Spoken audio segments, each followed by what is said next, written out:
સમાચાર અમદાવાદથી મળી રહ્યા છે। ઇસ્કોન બ્રિજ અકસ્માતનો કેસ આરોપી તથ્ય પટેલના નિયમિત જામીન મંજૂર થઈ ગયા છે।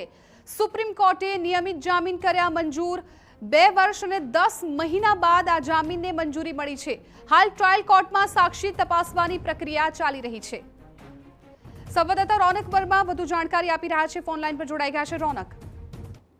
બિલકુલથી અમદાવાદનો ચકચારી ઇસ્કોન બ્રિજ અકસ્માત કેસ કે જેમાં એક વૈભવી કાર લઈને તથ્ય પટેલ છે તે તેના મિત્રો સાથે સવાર થઈ રહ્યો હતો। તે દરમિયાન એ ગાડી ધડાકાભેર અથડાઈ હતી અને આ અકસ્માતમાં 9 થી વધુ લોકોએ પોતાના જીવ ગુમાવ્યા હતા। સમગ્ર મામલે અત્યારે કાયદાકીય પ્રક્રિયાઓ ચાલી રહી છે અને આ કાયદાકીય પ્રક્રિયાઓના ભાગરૂપે અત્યાર સુધી જે તથ્ય પટેલ મુખ્ય આરોપી છે તે જેલવાસ કારાવાસ ભોગવી રહ્યો હતો। આ તમામ બાબતો વચ્ચે અનેક કાયદાકીય સવલતોનો ઉપયોગ કર્યા બાદ આજે દેશની સર્વોચ્ચ અદાલત એટલે કે સુપ્રીમ કોર્ટ દ્વારા તેને નિયમિત જામીન મંજૂર કરવામાં આવ્યા છે। થોડીવાર પહેલા જ આ પ્રકારનો હુકમ છે તે સુપ્રીમ કોર્ટ દ્વારા કરવામાં આવ્યો છે એટલે કે સત્તાવાર જે લેખિત ઓર્ડર આવે તેની પ્રતીક્ષા કરવામાં આવી રહી છે। પરંતુ મહત્વની વાત એ છે કે અત્યારે આ સમગ્ર કેસમાં ટ્રાયલ છે તે ચાલી રહી છે।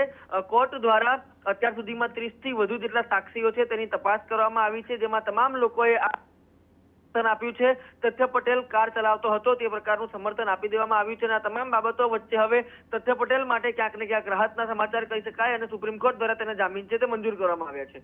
બિલકુલ રોનક, આભાર સમગ્ર માહિતી બદલ। તો 2 વર્ષ અને 10 મહિના બાદ જામીન મંજૂર થયા છે। સુપ્રીમ કોર્ટ તરફથી આ નિર્ણય લેવામાં આવ્યો છે।